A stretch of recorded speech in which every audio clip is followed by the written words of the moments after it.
Porque vamos a hablar del caso Nora Dalmazo. Casi 13 años después continúa sin haber un culpable precisamente y ahora hay elevación a juicio oral. Gastón, ¿cómo estás? Buenas noches. ¿Qué tal? Buenas noches a la gente que está del otro lado. Y traemos el caso de Nora Dalmazo, un caso que mucha gente recordará porque fue muy mediático hace muchos años atrás. De hecho, es comparable con todas las cosas que pasaron con el caso García Belsunce. Así es. Y lo volvemos a reflotar porque está nuevamente en el eje del debate, en las charlas de la gente en las redes sociales, justamente porque se vuelve a hablar del tema, porque lo que está ocurriendo en este momento es que un fiscal está pidiendo la elevación a juicio, ¿sí?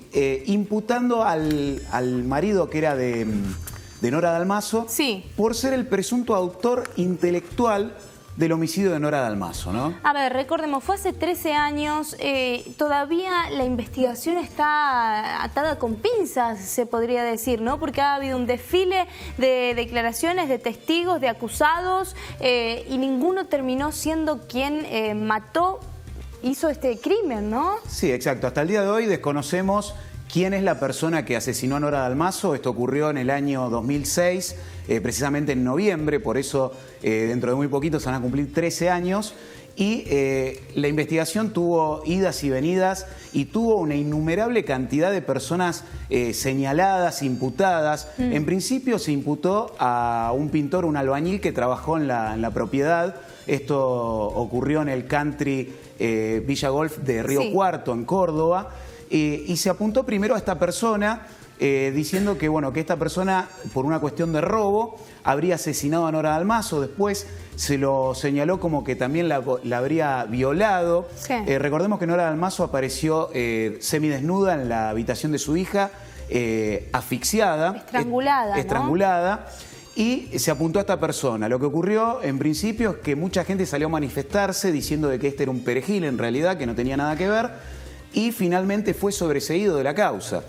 Posteriormente a esto se acusó al propio hijo de Nora Dalmazo, que se encontraba en la ciudad de Córdoba estudiando Derecho en esa época, y se decía que él viajó 230 kilómetros hasta Río Cuarto, cometió el crimen y se volvió nuevamente hasta la ciudad de Córdoba. Que se hablaba incluso de una pista Edipo, ¿no? Con el hijo, que decía que el hijo quería tener relaciones con su madre. Se habló hasta de esto, ¿no? El fiscal que estaba en ese momento en la causa decía de que el hijo habría tenido una discusión con la madre, supuestamente por su orientación sexual, habría discutido y le habría matado a la madre. Algo que el hijo salió fuertemente a discutir, a decir que esto no tenía nada que ver. Claro. Y el tiempo le dio la razón porque justamente fue sobreseído y esta acusación perdió fuerza con el tiempo.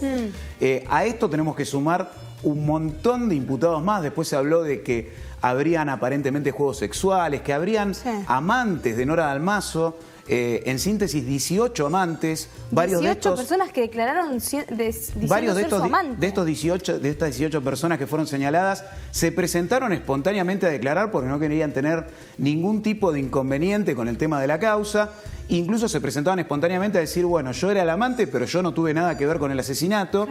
Y quizás el que tenía la mejor coartada de todas era Marcelo Macarrón, que era el esposo en ese momento, porque él en el momento del hecho se encontraba en Punta del Este jugando al golf, en un torneo de golf, donde incluso hay fotografías de él habiendo ganado el torneo de golf, con el trofeo de golf, exacto, y testimonios de testigos que estaban justamente en ese lugar, que lo vieron en el lugar. Es por eso que se habla de que él podría haber contratado a un asesino para que fuera y matara a su mujer y él salir ileso, digamos, de esta causa, ¿no? Exacto, eso era lo que se hablaba en un principio, en el año 2006, cuando ocurrió todo esto, y ahora volvió a reflotar nuevamente, porque el fiscal que está actualmente interviniendo en la investigación de la causa, lo imputa en el año 2016, en marzo de 2016, hace muy poco, y vuelve a recobrar nuevamente el debate de si realmente el marido fue quien fue el autor intelectual, ¿no? Que le pagó a un sicario para que cometiera el crimen de Nora Dalmazo. Ahora, en toda esta investigación hay tantos cabos sueltos, Gastón, que no terminan de definirse bien la línea, ¿no? Hay muchas hipótesis, pero pocas pruebas.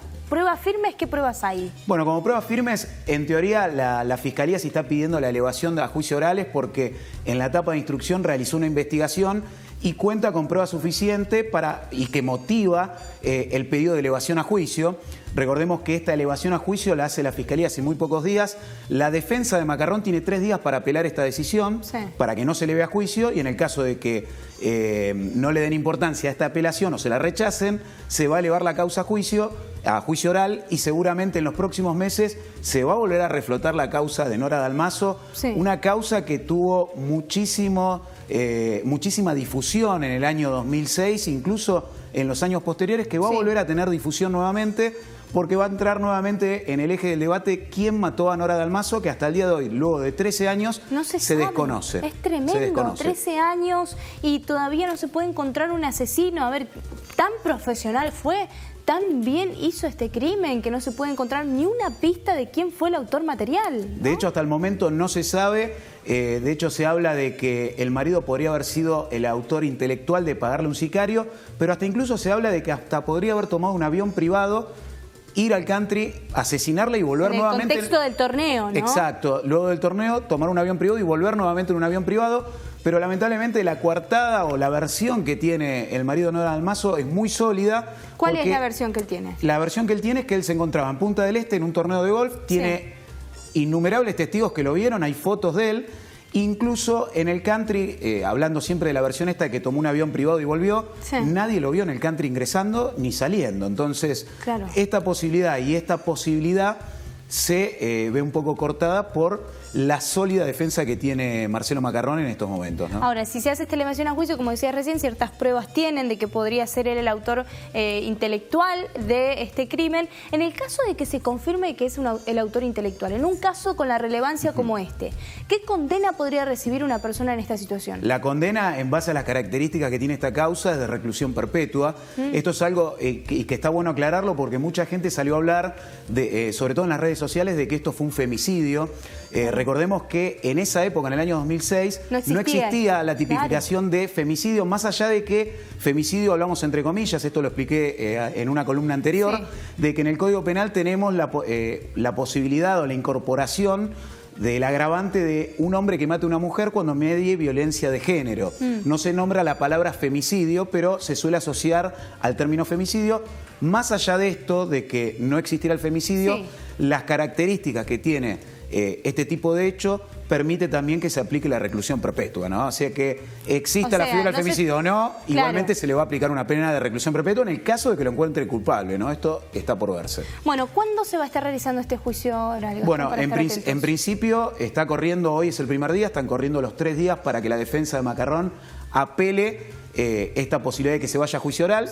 En el caso de que se rechace esta apelación, ya están dadas las condiciones para que se eleve la causa a juicio oral, y en el transcurso de los próximos meses seguramente se va a empezar a desarrollar y veremos cuáles son las pruebas que aporta la Fiscalía, que justamente pidió esta elevación a juicio oral. ¿Y Macarrón dónde está actualmente? No, Macarrón está en libertad. Entiende la Fiscalía de que no tiene que tener prisión preventiva porque hasta el momento y en ningún momento en estos 13 años obstaculizó la investigación, entonces no existen riesgos ni fundamentos para que esta persona esté privada de su libertad mientras dura el proceso, ¿no?, que tiene encima. Ok, vamos a